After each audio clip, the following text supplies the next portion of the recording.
Where to Ski with me, your host, John Morgan. Today's bonus episode is a new twist on where to ski.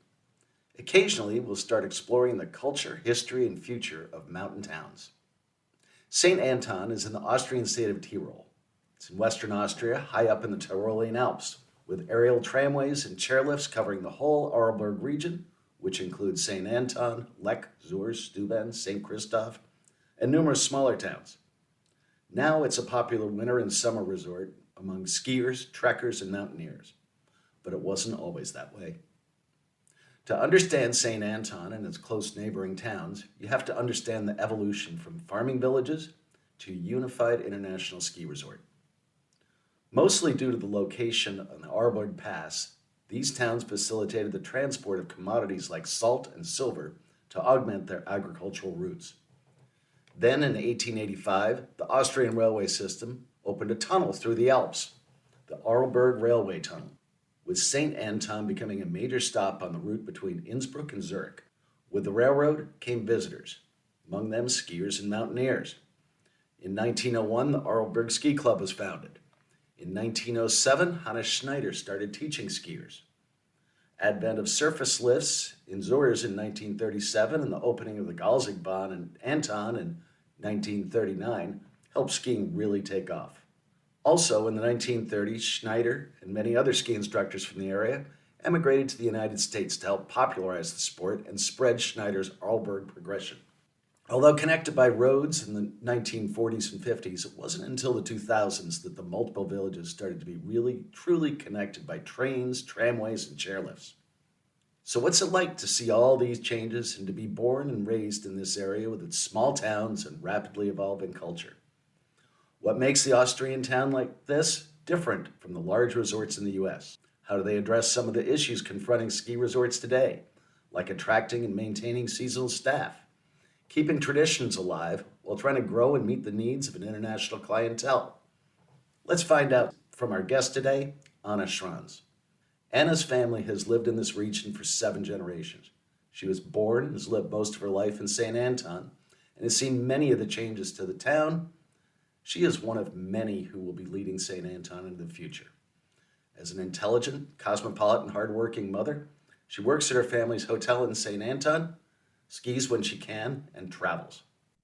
Anna, welcome to Where to Ski, and thank you for sharing your experience growing up in the Arlberg. I imagine that life in a mountain town is very similar everywhere. I grew up in small town in Vermont. Everyone knew everyone. Very much a small town with a lot of new faces every year. What was it like when you were young? Was it a much smaller village then?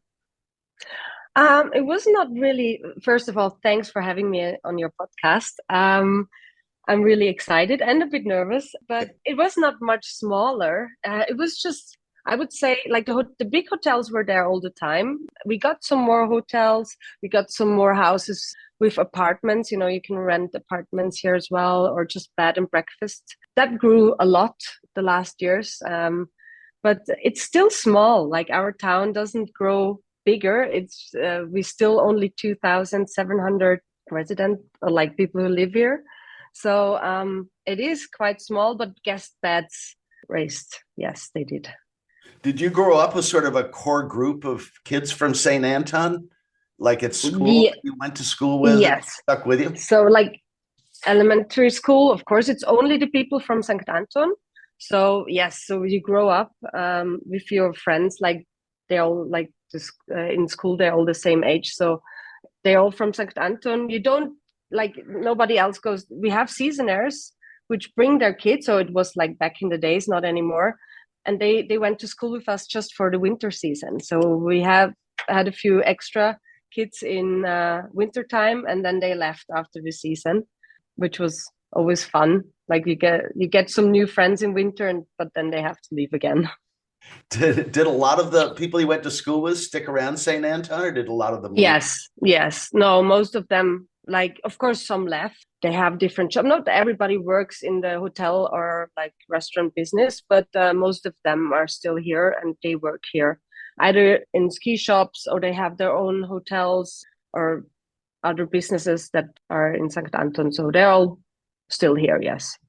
How about friends in some of the villages around, like Steuben or Lech or Any of that Yeah, really not seeing that you though? many, as we don't go to school together. The only thing that we have as a connection is our ski club, our racing club. So we do train together or we race together. So then you get to know the other kids from the other towns.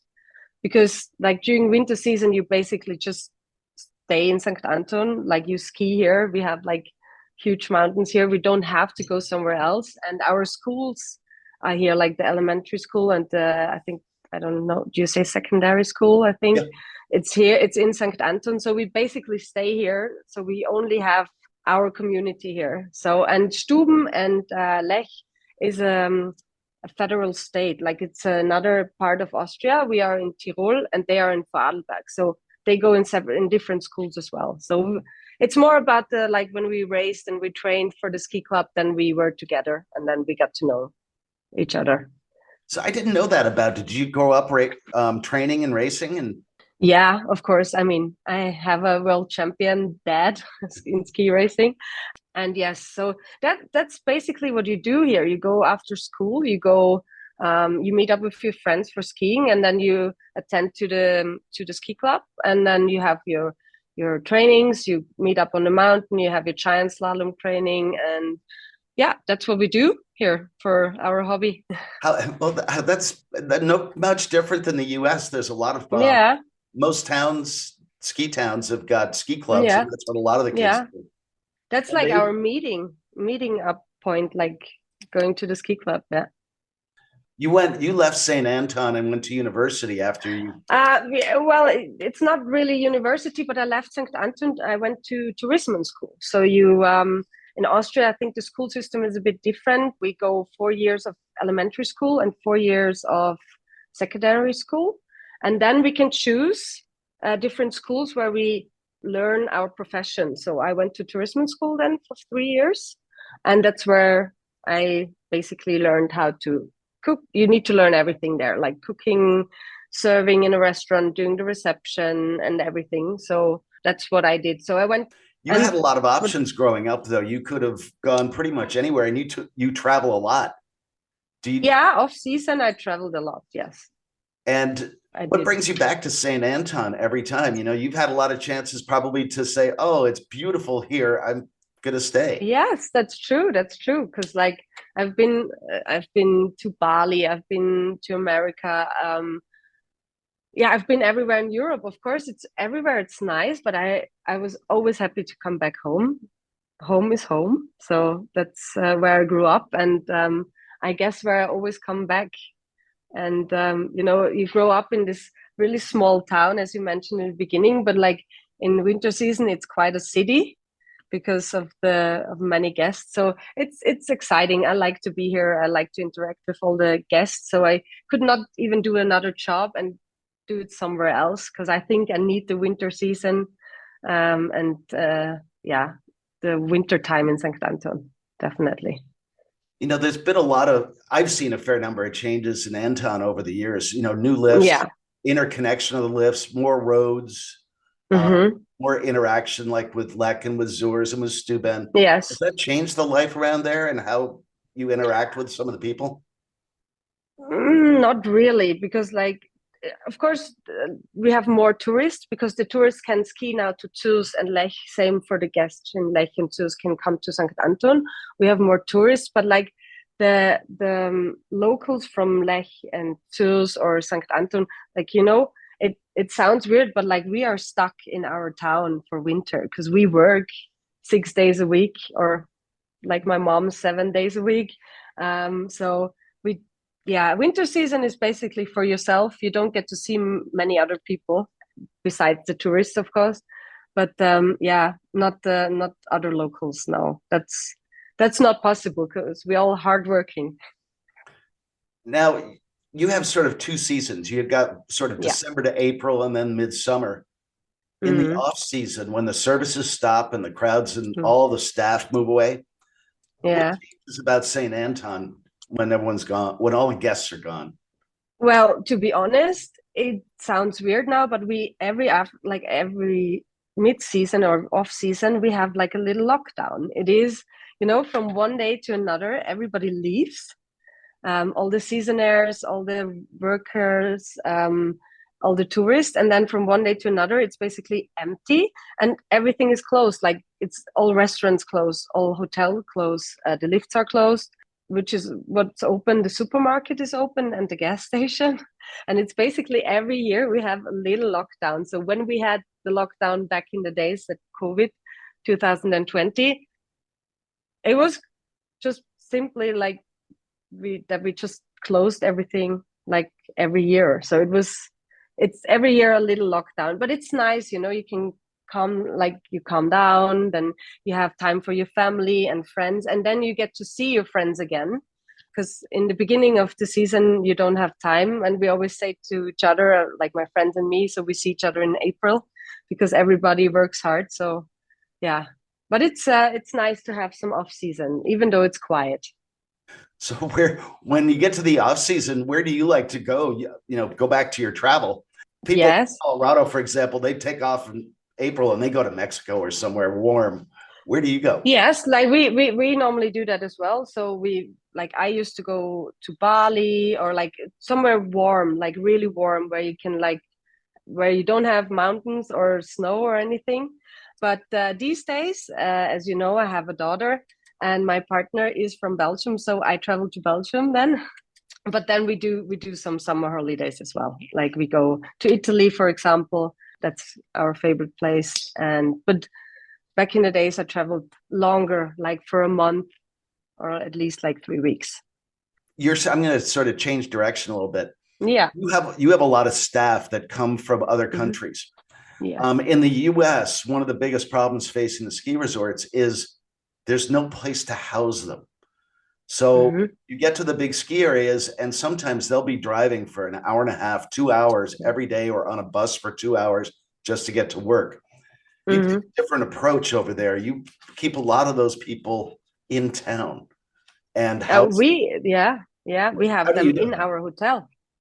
They don't have to go anywhere. They don't even have to leave the hotel. They have their staff room in our hotel.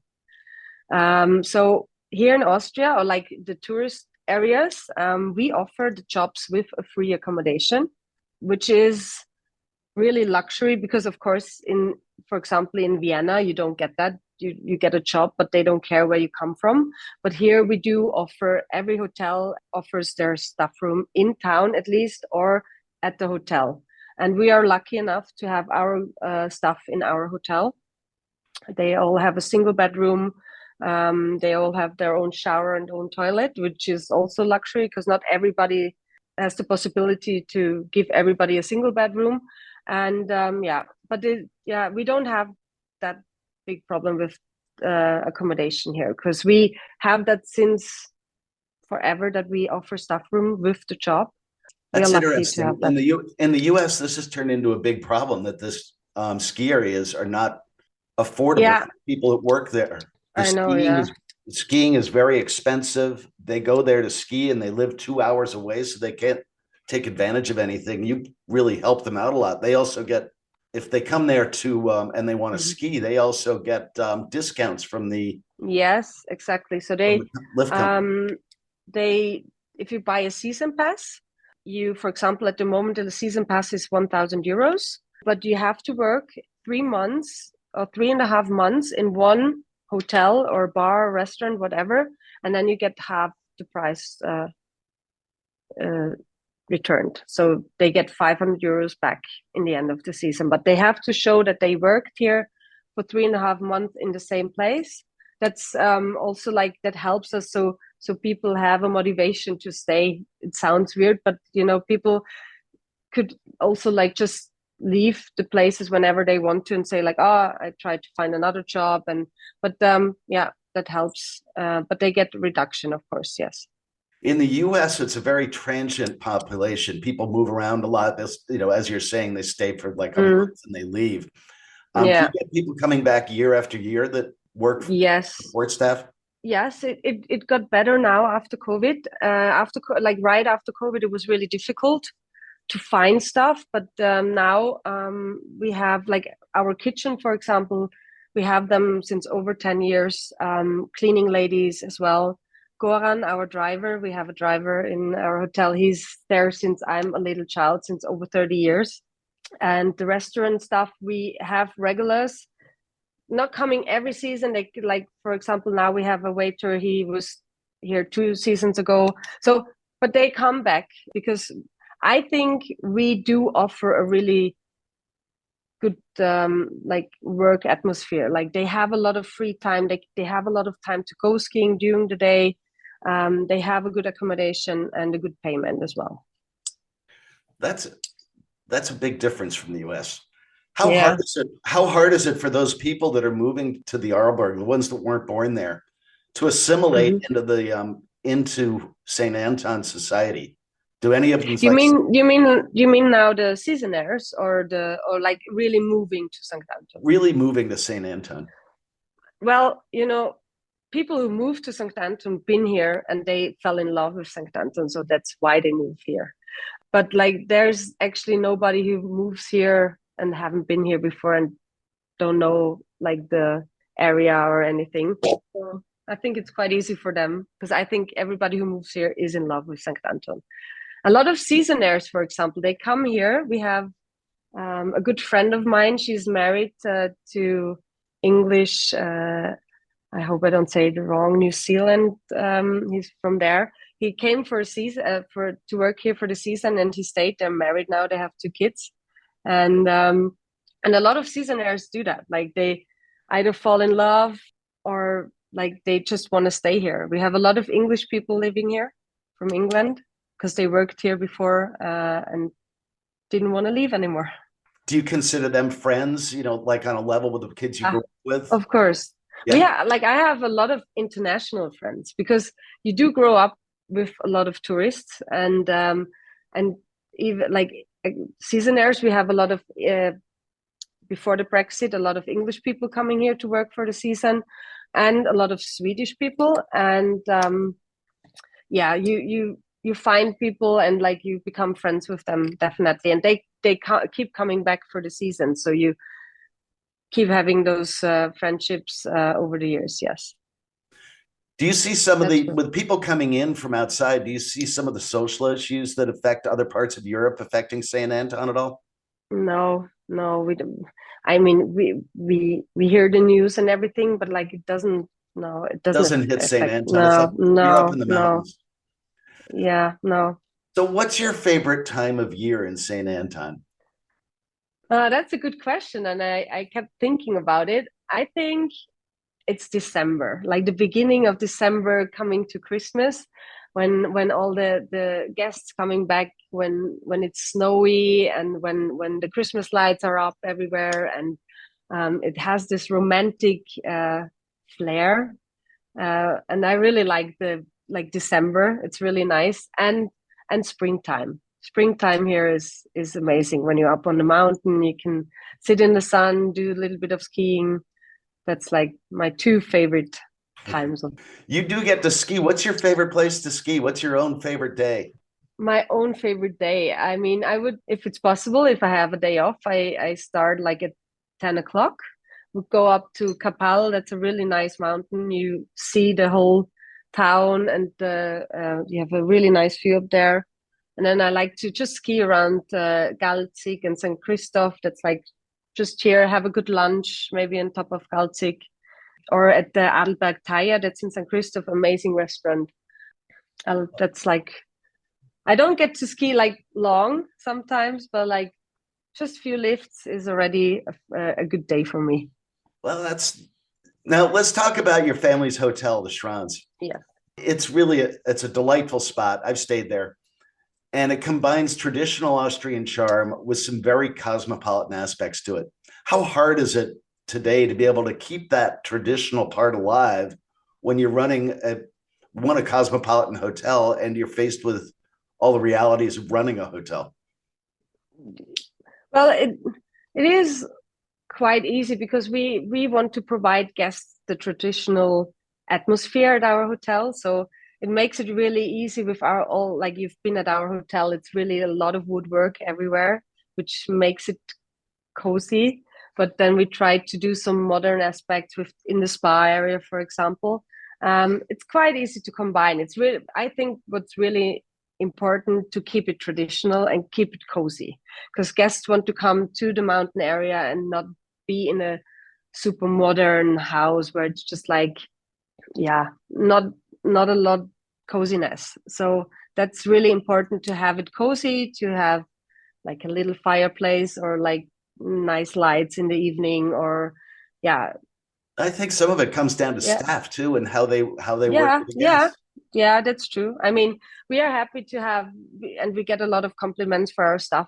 They're friendly and nice. So, and if they feel comfortable at the hotel, it gives the whole hotel a good atmosphere, and guests keep telling us that, and we are happy that we have this good atmosphere. Now, you guys I've started to open in the summer. What kind of guests are you seeing in the summer? Is it a different crowd than the winter? Yes, it is. It's more families, because like winter season, like we have a good skiing area, but it's for children it's a bit difficult. So we have in summer more families than in winter, and with the e-biking, everybody is capable now to go up the mountain by bike, which is amazing. And we get, like, we have a lot of guests in summer now. We closed for 10 summers because it was not that busy anymore, but then we opened up again, and it's so busy. We didn't thought it's going to be like that, but a lot of hikers, like they want to go for nice walks in the woods.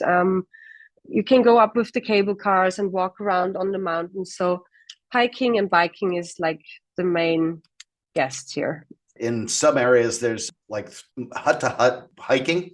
Yes, is there hut to hut up there? Yes, you can do that. There are a lot of huts, and you can do hut to hut. I don't even know if there is like a own guide, but you can do that. We have guests sometimes checking in for one night, and they leave their luggage here, and then they do 2 or 3 days hut to hut, and then they come back and enjoy 2 or 3 days at our hotel again. Now, can our listeners find you at the hotel? Yes, I mean, I try to be there every day. Since I have a daughter now with 1.5, she's a handful, but I'm at the hotel every day, so they can find me there, or my mom or my sister. So it is really a family hotel. So one of us is always there. Anna, thank you so much for taking the time to talk to us about your life in St. Anton. During the season, you'll see Anna any day of the week at her family's hotel, with her daughter in town, or perhaps on the mountain taking a few laps in her spare time. We found the development of the region as an association of small towns has created communities dedicated to skiing in almost every aspect, creating and maintaining an ambience or vibe different from anywhere else. This development path has given each small business proprietor significant ownership in the Arlberg experience, including a deep dedication to their traditions, to supporting their people, and to a superior service experience. It's also provided a framework for friendly, in-town, on-the-hill, competitive environment that helps keep costs in check and quality high. If you like our podcast, please share them. Visit our website at wheretoski.org and listen to perspectives on other areas. Thanks for joining.